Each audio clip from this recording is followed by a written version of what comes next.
তাদের উদ্দেশ্যে আপনার পরামর্শটা কি? আপনার মানে নিজের সাথে নিজেকে প্রশ্ন করা, আপনার পরামর্শটা কি? আপনি যেখান থেকে রিকভার হয়েছেন। मैं भी रोजे रखूंगा या अल्लाह तौफीक दे नमाज पढ़ने जाऊं मैं या अल्लाह तौफीक दे जैसा तू चाहता वैसा अल्लाह मुझे बना আল্লাহ মুঝে বানা। তো আল্লাহ একজন আছে যিনি আপনাকে এই কথাগুলো আমাকে কে বলেছে জানেন? হামিদ আহমেদ। আপনাকে সর্বহারা করে দিবে, আপনি শেষ হয়ে যাবেন কিন্তু আপনি খুশি করতে পারবেন না। কিন্তু একজন আছে, তার কাছে আপনি যা চাবেন আপনি তাই পাবেন। কেউ আমাকে ভালোবাসে না, কেউ আমাকে মিস করে না, কেউ আমাকে চায় না, কেউ দেখতে পারে না, এরকম যদি হয় আমি সব কিছুতে ফেইলিয়ার। এখন আমি দেখি যে অ্যাকচুয়ালি আমার সবই আছে, কারণ আমার আল্লাহ আছে আমার সাথে। সার্থকতা হচ্ছে আমি যে নামাজ পড়া শুরু করেছি।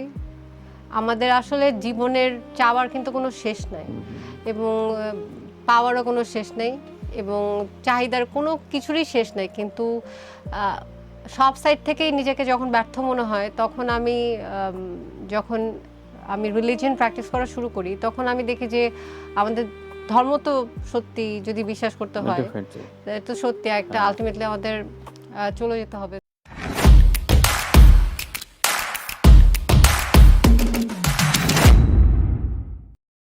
Rough and tough aggressive. আমি পার্সোনালি খুবই শাই, লাজুক, শান্ত টাইপের। শান্ত না, আমি খুব চঞ্চল, কিন্তু আমি খুব শাই। আচ্ছা। তো আমার কাছে খুব ভালো লেগেছিল, এবং ওই ভাইবটাই অনেক জোশ। মানে আমার মনে হচ্ছিল যে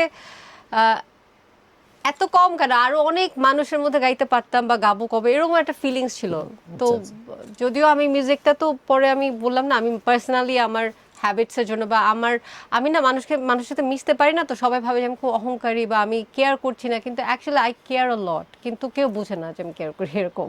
আপনি হয়তো আপনাকে এক্সপ্রেস ঠিকঠাক মতো করে উঠতে পারেন না। হ্যাঁ, কোনো কিছু যদি ডিলিট করতে বলা হয়, আপনার অ্যাটিটিউড, আপনার ইন পার্সন কোনো রিলেশন, আপনার কোনো প্রিয় মানুষ, প্রিয় জায়গা, আপনার জীবন থেকে কোনটা মুছতে চান? সেটা যদি বলতে হয় কোন পার্টটা মুছতে চাই, আমি আসলে এটা বলতে গেলে কিভাবে বলবো, সেটা মুছতে চাই মানে I really hate that part, যে আমার কাউকে যে বলতে হয় কাজ করার জন্য বাসায়। এইটা আমি পার্সোনালি আমি ভুলেই গেছি, কারণ আমি অনেকদিন ছিলাম না, আমি তো ইউএসএতে ছিলাম। তার আগে আমি একরকম ছিলাম, বুঝছেন? আমি যখন ইউএস থেকে ঘুরে আসছি, আমি নিজের কাজ নিজে করে করে আমার এমন অভ্যাস হয়েছে। আর সব মানুষ তো একরকম না, মানে এত রকমের তর্ক কথা এত কিছু যদি ডিলিট করতে পারতাম না, এই পার্টটা ডিলিট করতে চাই, যে আমার এক্সচেঞ্জেস উইথ হাউসমেটস, মানে মানে আমি নিজে এত কাজ করি, আপনি বিশ্বাস করতে পারবেন না যে ওদের থেকে আমি বেশি কাজ করি, কিন্তু তারপরও আমারই মেজাজ বেশি, আমারই সব বেশি। এবং আমাকে আমার আম্মু বসে, তোমার এত মেজাজ থাকলে তুমি থেরাপিস্টের কাছে যাবা, থেরাপিস্টের সাথে কথা বলবা। তো আমি আলহামদুলিল্লাহ এখন আমার কোনো রাগই নাই। এবং ওই একটা সময় আমার খুব রাগ ছিল, আমি খুব মানে আমি না ওই এক্সট্রা কথা বলতে পারি না, বুঝছেন? এটা কিন্তু আমাদের লাইফের খুব ইম্পর্টেন্ট একটা কথা, যদিও কেউ এগুলো বলে না, না না না, খুবই খুবই কিন্তু এগুলো খুব ইম্পর্টেন্ট গুরুত্বপূর্ণ একটা কথা। পার্ট। এবং আমি আমার মাইন্ডসেট ঠিক করার জন্য, এই যে আমার বাচ্চার জন্য এত কষ্ট করতে হয় বা এই ব্যাপারটা যেন আমি ফিল করতে পারি, আমাকে বলে আমার আম্মু বসে থেরাপিস্টের কাছে যাও, কথা বলো, টেম্পার কমাইতে হবে, তোমাকে সোশ্যাল সার্ভিস করতে হবে, এরকম বলে। বা রাস্তা ঝাড়ু দাও, এই করো, এইরকম কথা শুনতে শুনতে তারপর আমি কেয়ার গিভিংয়ে ভর্তি হয়েছি। আচ্ছা। কেয়ার গিভিং ভর্তি হয়ে মানে আমার এত বেশি টেনশন হইতো বা অনেক কি বলে, তা আমি এখন তোমাদের থেকেও আমি বেশি কাজ করি, তারপরেও আমার দোষ।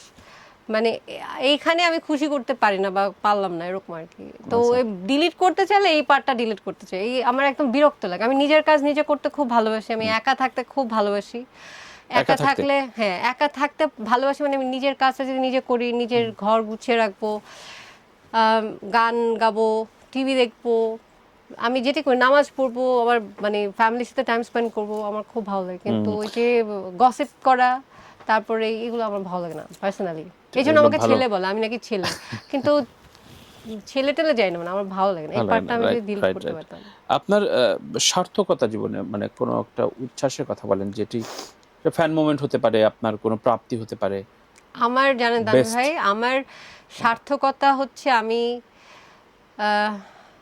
আমি যে নামাজ পড়া শুরু করেছি, আমাদের আসলে জীবনের চাওয়ার কিন্তু কোনো শেষ নাই, এবং পাওয়ারও কোনো শেষ নেই, এবং চাহিদার কোনো কিছুরই শেষ নাই। কিন্তু আহ, সব সাইড থেকেই নিজেকে যখন ব্যর্থ মনে হয়, তখন যখন আমি রিলিজিয়ন প্র্যাকটিস করা শুরু করি, তখন আমি দেখি যে আমাদের ধর্ম তো সত্যি যদি বিশ্বাস করতে হয়, ডেফিনেটলি। তো সত্যি একটা আলটিমেটলি আমাদের চলে যেতে হবে। তো আমি যে আলহামদুলিল্লাহ আমি যে নামাজ পড়তে পারি বা নামাজ পড়ছি, আমি যে আমার পার্সোনাল লেভেলে আমি যে যা মানে আমি যে এত শান্ত হয়েছি, এবং গাইডেন্স, হ্যাঁ, হ্যাঁ, আমি বলি যে আল্লাহ আমাকে গাইড করতেছে বর্তমানে। এবং আমি এত ডিস্টার্ব ছিলাম, আমি সিভিয়ার মানে সুতরাং ডিস্টার্ব ছিলাম আপনি আপনার সিভিয়ারলি। নিজেকে ওই স্টেজ থেকে নামিয়ে আপনার জায়গায় ওই রিলিজিয়াস প্র্যাকটিসটা আপনার খুব কাজে দিয়েছে। জি, আম, মানুষ,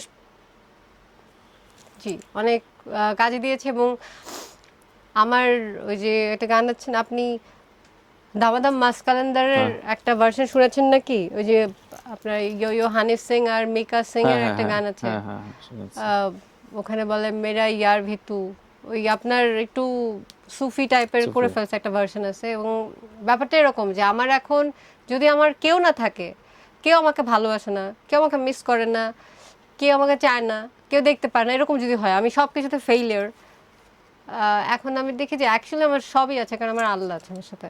বাহ, একদম এটা একদম। এটা কিন্তু সত্যি, জানেন, সত্যি সত্যি। মানুষ আপনাকে বিট্রে করবে, আপনি জানটা দিয়ে দিবেন, আপনার সব দিয়ে ফেললেন, আপনাকে চিনেই না, আপনাকে হার্ট করবে, আপনাকে কষ্ট দিবে, আপনাকে সুইসাইডের পথে নিয়ে যাবে, আপনাকে সর্বহারা করে দিবে, আপনি শেষ হয়ে যাবেন, কিন্তু আপনি খুশি করতে পারবেন না।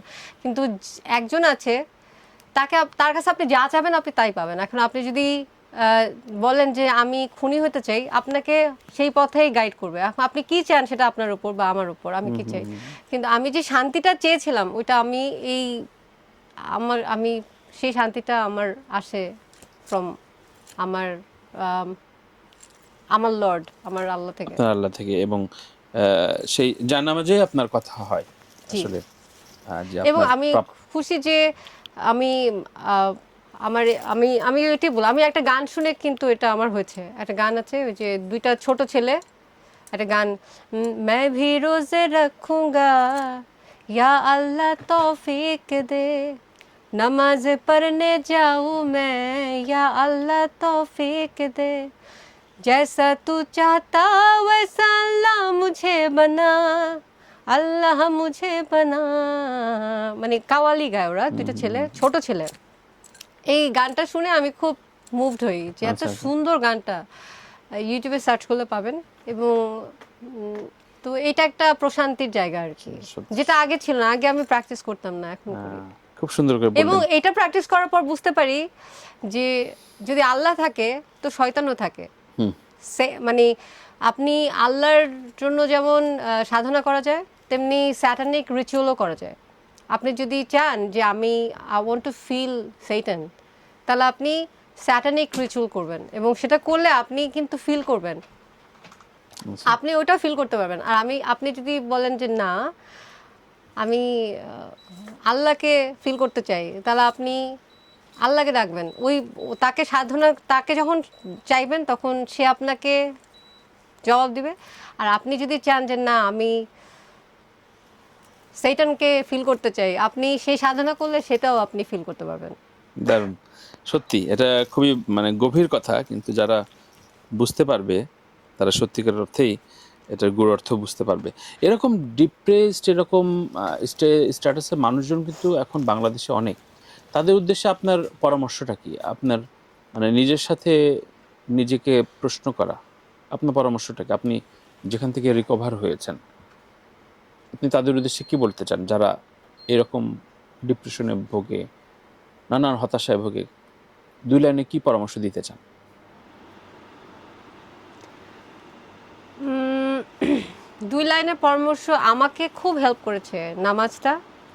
আম, আমাকে হেল্প করেছে। আমি আমি কখনো এখন আর আমার কাছে রিজেক্টেড মনে হয় না, বা আমার মনে হয় না যে আমাকে কেউ চায় না। আলটিমেটলি যখন আমরা মারা যাব, আমাদের ধর্মে বলে আমরা যদি মারা যাই, তো আমাদেরকে যখন জাজমেন্ট ডেতে আমাদেরকে যখন কোয়েশ্চেন করা হবে তখন আমাদের প্রত্যেকের প্রশ্ন প্রত্যেকেরই জবাব দেওয়া লাগবে। তখন কিন্তু আপনার সাথে আসে এই এখন যারা আপনার কাছের কেউ থাকবে না, আপনার ওয়াইফও থাকবে না, আপনার মা বাবা সবাই থাকবে, কিন্তু আপনার জবাবটা আপনার কাজের জবাব আপনাকে দেওয়া লাগবে, তেমনি আমার কাজের জবাব আমাকে দেওয়া লাগবে, প্রত্যেকের কাজের জবাব তার নিজেকে দেওয়া লাগবে। তো আল্লাহ একজন আছে যিনি আপনাকে এই কথাগুলো আমাকে কে বলেছে জানেন? হামিদ আহমেদ। আচ্ছা, হ্যাঁ, উনি আমাকে আগে এই মাথায় এগুলো আমার মাথায় আস্তে আস্তে আস্তে আস্তে এগুলো মাথায় ঢোকে যে আল্লাহ বলছেন যে তুমি যদি একবার আমাকে ডাকো তাহলে আমি সাথে সাথে তোমাকে সাড়া দিব, তুমি খালি একবার ডেকে দেখো। এখন আমি এরকম একটা মানুষ ছেলে কোথায় পাবো যে আমাকে বলবে তুমি খালি আমাকে ডাকো, তাহলে দেখো আমি তোমার কাছে দূরে চলে আসবো। এরকম আমরা সবাই চাই না আমার একটা ভালোবাসা মানুষ থাকুক, যাকে আমি একবার ডাকবো সে চলে আসবে। এরকম পিরিয়ড তো সবসময় যায় না। এমন মানুষ আছে যাদের জীবনে কখনো প্রেম ভালোবাসাই আসে না, যারা জানেই না এই ফিলিংসটা কেমন, এরকম মানুষ আছে। কিন্তু আচ্ছা আচ্ছা আচ্ছা, মাস্টার্স পাস করলো, 30 ইয়ার্স জব করলো, বিয়ে হয়ে গেল, কিছু বুঝলো না, প্রেম করলো না, প্রেমের ফিলিংসটা অনুভব করে না, ওই ধরনের ফিলিংসটা বোঝেই না। তারপর তো আপনার ফ্যামিলি লাইফের ডিসিপ্লিন, ফ্যামিলি লাইফের দায়িত্ব কর্তব্য এগুলোর মধ্যে ঢুকে যায়।